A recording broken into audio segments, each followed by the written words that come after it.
Hey everyone, welcome to Two Car Pros. My name is Ryan, and today we're going to be going over a solution to having a dim headlight. So this is a possible solution for you if you've maybe replaced a headlight bulb and it is still dim, or even if it's not working and you've checked the fuse, you checked the relay if it has one, and all the connections seem like they're okay. They may not be. So what we're going to go over today is how to replace one of those connections due to corrosion getting in there, especially if you live next to a large body of water or somewhere where it snows frequently, any kind of moisture being in the air. So on a basic level, in between the connection and the connector, air gets in there and air has moisture in it. The moisture corrodes those metal surfaces and you're not getting as much electricity as you really should be getting. This can cause a dim bulb, or sometimes if it's really bad, it'll break the connection entirely and you won't have a bulb at all. So this covers both of those. This is one possible solution to that. It is pretty common and something that commonly gets overlooked as well. So this applies to any electrical connection in your vehicle. Anything electrical that's not working as well as it probably should be, you might want to check how corroded the connector is. And if it's really bad, like I show later in the video, just out and replace it. It is a much better way to go. And the connections are usually very, very inexpensive and they are pretty easy to replace. And again, this applies to every electrical connector, including the other two, because I showed 3 in this video. This applies to all 3 of them. Just the one I noticed was most corroded was the one actually behind the light bulb itself. Before we go any further, I want to mention that this repair was done on my 2005 Ford Focus. Usually I make these videos per make and model, but this one is going to be a general video, so this applies to every car ever made that has an electrical socket on the back of a light bulb. So pretty much every car ever made can have this problem. It just will look a little bit different, but I do go over exactly how to do it on my 2005 Ford Focus. So with all that out of the way, let's go ahead and jump right in. So the first thing we're going to do is locate our battery here in the engine bay and locate the negative battery terminal cable and remove it using a 10mm socket. And you always remove your negative battery terminal cable whenever you're working on anything electrical in the car. There we go. We're going to store that down in a way that it can't accidentally touch while we're working. Now we can go ahead and remove our headlight lens. This lens is very, very dim whenever we're driving with the headlights on. The passenger side on the left of us, that's perfectly fine. It's nice and bright, but this one is very, very dim. So we're going to take it apart and take a look at it and see if there's any kind of corrosion.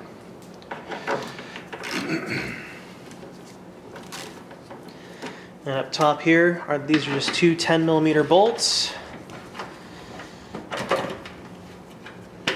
Remove those bad boys, and then our lens can move forward. So with our headlight slid forward a little bit, we have access to the connectors on the back side. Now the one closest to the camera is pretty easy. You just push down right here where my thumb is and wiggle that straight backwards. This one is kind of obscured, so I'm just going to remove it, and then I'll show you exactly how I did it in a minute. Implement here, help me out. There we go, that's pretty easy.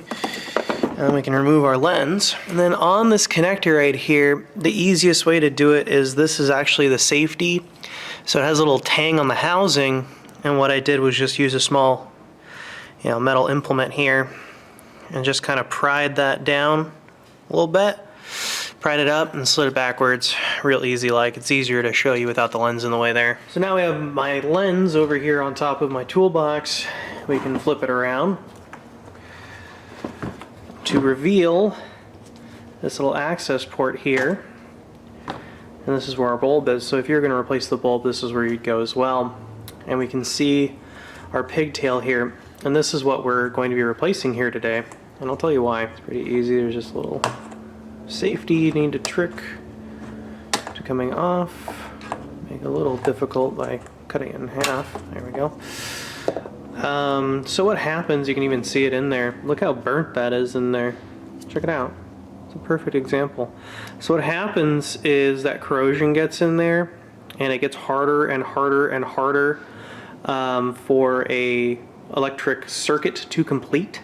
So as that resistance builds up, so does heat, and that's what that heat checking is right there. And it can also cause a dim bulb because you're not getting as good a connection as you really should be. Also, sometimes if you replace the bulb, you know, let's say your headlight's out and you replace the bulb still doesn't come on, you check the fuse is fine. If there's a relay, you check that and that's fine.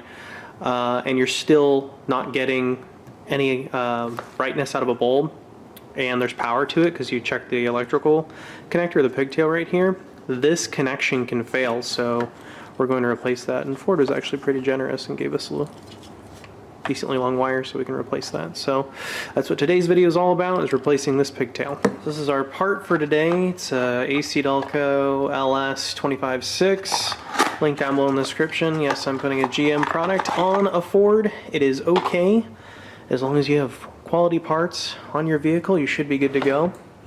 And you can also check to make sure that they are an identical part. See how not heat checked the new one is? See how nice and clean the new one is, and how old and gross the one on my left is? So the one on the right is what it really should look like. The one on the left needs to be replaced. You can even see the little metal tangs in there, much cleaner because they're brand new, and these are very dirty and corroded. I live next to the beach, and corrosion's pretty bad there, and you can see that this one's built up a lot of corrosion. This also applies if you live somewhere where it snows very heavily. Any kind of moisture anywhere in the air is going to get in there and corrode your electrical connectors. You can see how nice and clean the one on the right is the new one, and the one on my left's the old one, so we need to replace that. So you might notice the soldering iron here on my left. I already have that heated up and tinged with some solder on it. Now, could you use one of these I think they're called crimp connectors here. You could use this, but I'll tell you why you don't want to. I guess unless you heat shrunk it, because when you crush this, you're making a pretty good connection, and it works really well for interior purposes, but this is going to be exposed to the elements, and corrosion is eventually going to get in there and completely ruin your day.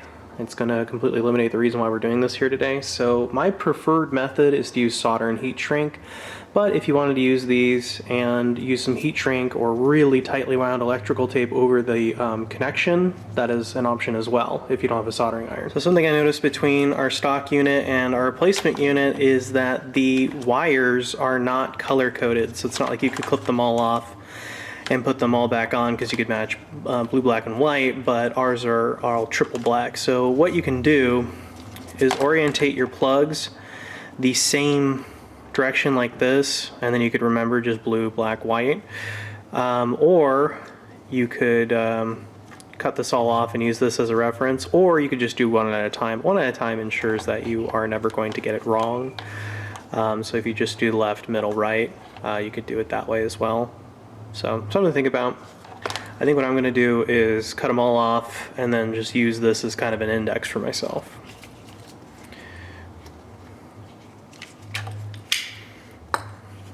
So I've left enough on the old pigtail to see that it's going to go blue, black, white. So I orientate my replacement unit the same exact way with the safety facing away from me. So our first one is left and it's blue, and this one is, the wire's pretty long on that too, so that's actually going to help us out. And what I have here are auto strippers. They're a pretty cool tool, linked down below in the description, or you could use a traditional wire stripper pliers. Traditional wire stripper pliers look a lot like this, or they look like this. So 3 different ways you can go there. They're all equally as good. I just like this one because I think it's really trick because it looks like magic is happening. Look how nice that is. Boom. And then our new wires already come pre-stripped, so we don't need to do that.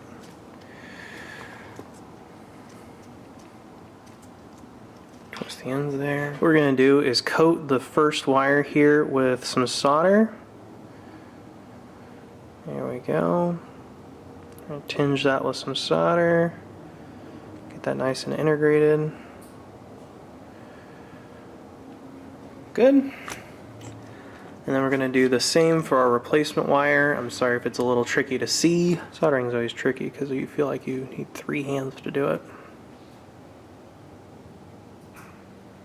And when you're not using your soldering iron too, say you're taking a break or something for a few seconds or a minute or two, make sure that the end is always tinged in solder. So both ends are soldered. Now we can put them together with our soldering iron and they'll be together. But before we do that, we can't forget to put our heat shrink on. I've got some heat shrink here. You could also use electrical tape if you want to.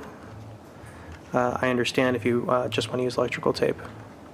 Not a lot of people have heat shrink, and that's okay. So we use some 1/8 inch heat shrink. Let's slink that on down. I haven't forgotten. So then we need to set this up in a way, or you can have someone help you. Basically just hold the two ends like this while you solder it. It's a little bit of a hassle if you're by yourself, but I'll figure it out.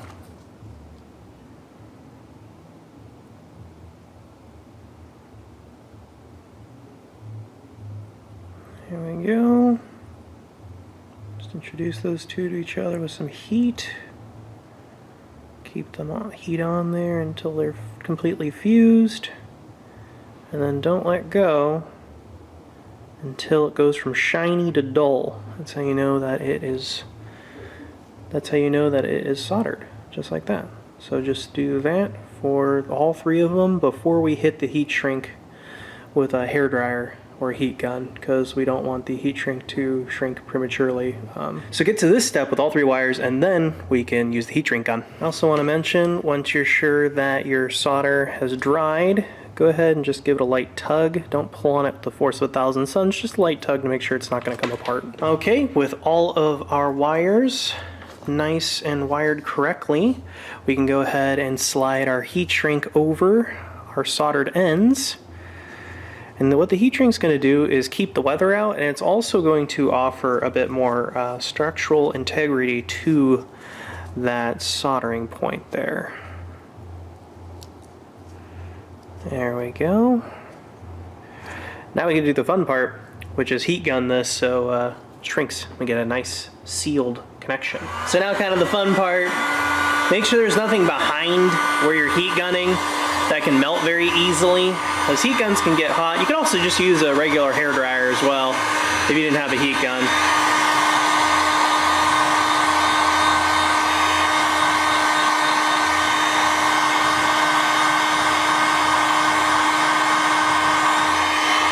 Don't go too crazy on this step either. You don't want to melt anything.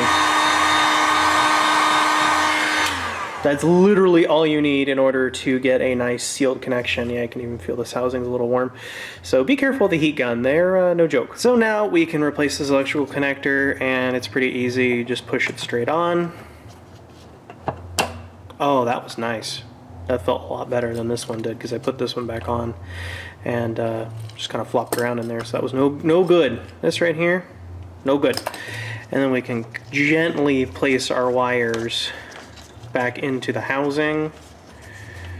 Make sure you kind of put them back and towards this way. That's where I found them from the stock location. So that looks very good. And then we can get our dust cap here. See, this cap doesn't offer that much in protection. That's why it's not surprising to me that the corrosion had a big buildup in there, and we were experiencing a dull headlight. Sometimes you can get away with cleaning the connectors, but that's kind of a temporary fix, as it were.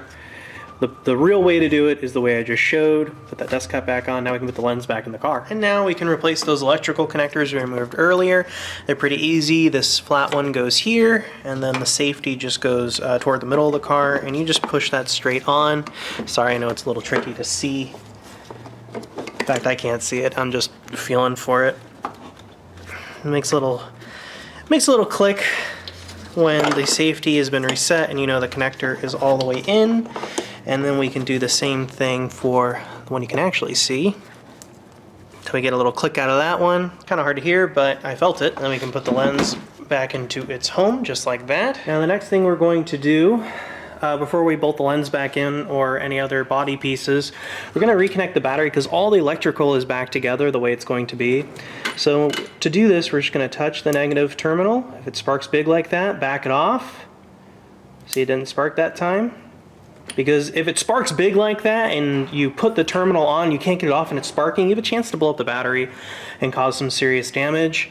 So it's always good to touch the terminal lightly first. That way you can back it off. If the electricity is kind of going crazy with the sparks, you can back that off nice and easy, and you can avoid any kind of catastrophe. Grab our 10mm, tighten that up.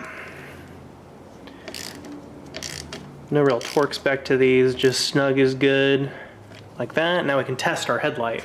So now it's much, much brighter. Before this was pretty lame in its beam power. Now it is pretty darn bright. I can just tell right away it's a million times better. So that corroded electrical connector was our problem, and replacing it is the fix. Now we can replace those two 10mm bolts that hold the lens on.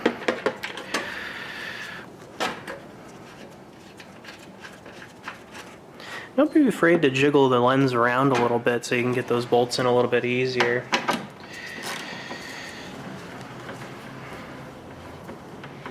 You can also move the lens around so it matches this body line that goes around it. Does the car look good?